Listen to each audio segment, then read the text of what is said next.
Est-ce qu'il vous arrive de vous sentir littéralement épuisé, fatigué, vidé après avoir pratiqué par exemple un accompagnement thérapeutique? Est-ce qu'il vous arrive le soir de dire à l'ensemble de votre famille « Foutez-moi la paix, je suis fatiguée, j'en peux plus, j'ai juste une envie, c'est d'aller me coucher ». Bonjour, je suis Stéphanie Rodriguez, coach en déploiement de potentiel personnel et professionnel. J'accompagne essentiellement les femmes dans la création ou le développement d'activités, en tout cas dans l'harmonisation de vie au sens très large du terme. Alors la fatigue de l'entrepreneur, d'où est-ce qu'elle vient cette fatigue-là? Si vous êtes fatigué dans votre activité, c'est que à un moment donné, dans ce que vous faites, vous n'êtes pas là où il faut, en juste harmonie, en juste équilibre avec votre passion, avec votre talent. Et vous vous retrouvez à faire des choses que vous n'aimez pas. Alors, parmi mes clientes, ce qu'elles me disent très souvent, eh ben ouais, j'aime pas la compta, je suis bien obligée de la faire. J'aime pas le secrétariat, j'aime pas l'administratif, je suis bien obligée de le faire.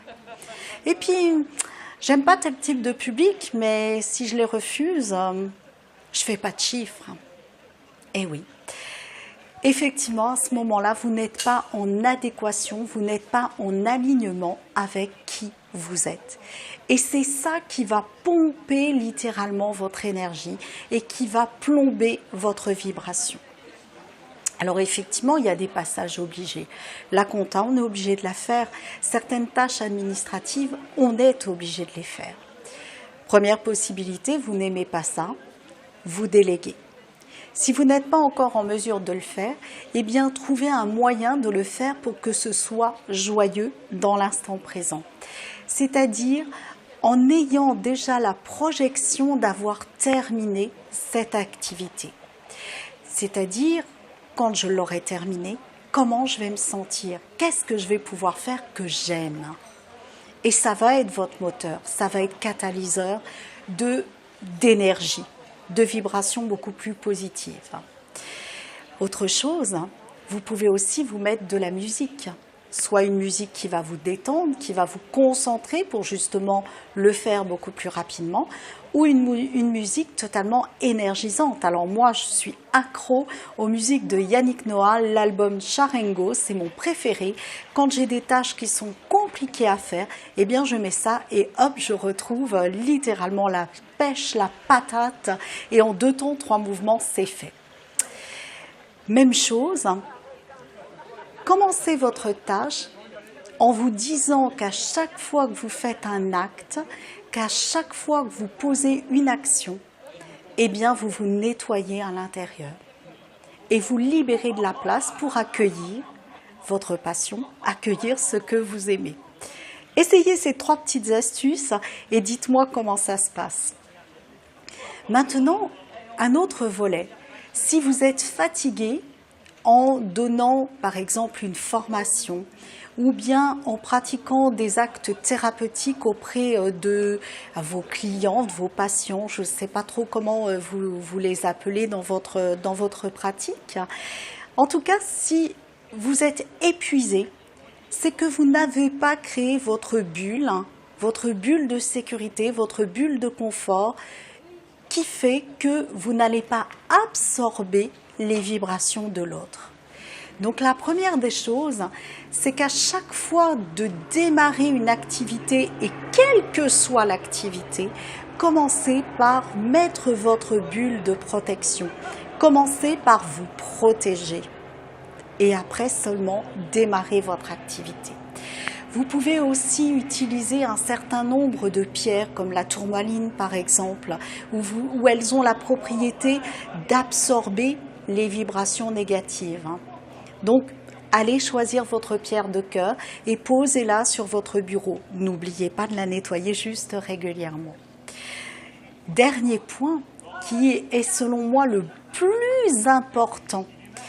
Prenez 1 minute, 2 minutes, une journée, une semaine complète. En tout cas, posez-vous et demandez-vous si votre activité actuelle, votre pratique actuelle et votre clientèle actuelle est juste. Est-ce que vous êtes bien dans votre passion d'âme? Parce que si vous êtes dans votre passion d'âme, vous n'allez pas travailler, vous n'allez pas vous épuiser. Vous allez vraiment rentrer dans un cycle libérateur à chaque fois que vous allez être en contact avec votre communauté de cœur, c'est-à-dire vos clients. Maintenant, s'il y a quelque chose qui est bancal, et je partage souvent cet exemple qui m'est arrivé, moi, c'était littéralement bancal quand je faisais des séances thérapeutiques et que j'accompagnais, par exemple, des personnes sur des addictions tabagiques, des addictions d'alcool. J'étais littéralement épuisée parce que j'étais toujours à chercher comment je pouvais les aider. Tout simplement parce que je ne peux pas les aider. Ce n'est pas quelque chose que j'ai vécu, donc je ne peux pas les aider.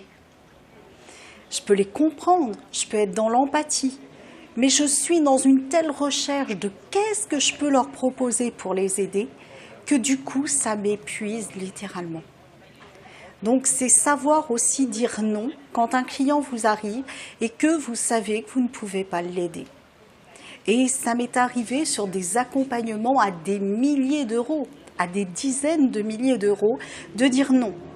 De dire non parce que soit on fait du chiffre, mais on n'est pas là où il faut, ou soit on reste dans sa passion et on le fait encore mieux. Je ne dis pas qu'on le fait mal dans le cas précédent, mais on le fait avec beaucoup plus de difficultés, ce n'est pas naturel. Donc on est obligé de faire un effort et on est obligé de se documenter et on est obligé des fois, et souvent moi ce qui me minait, c'est de dire là je suis impuissante, je ne sais pas quoi faire. Et ça, c'est quelque chose qui me minait. Donc, quel que soit l'enjeu qu'il y a en termes économiques, n'hésitez pas à recommander une personne à quelqu'un d'autre si ça ne fait pas partie de votre spécialité, de votre cœur et de votre âme. Parce que là, vous allez gagner en énergie. Et un entrepreneur fatigué, c'est parce qu'il n'est pas dans sa passion d'âme, c'est parce qu'il fait des choses qu'il n'a pas à faire.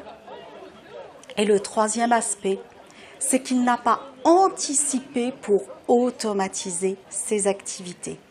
Et comment les automatiser?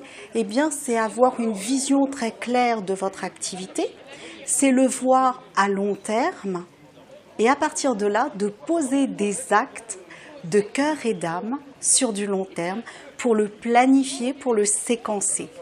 Et une fois que vous avez fait ça, qu'est-ce que ça va vous permettre?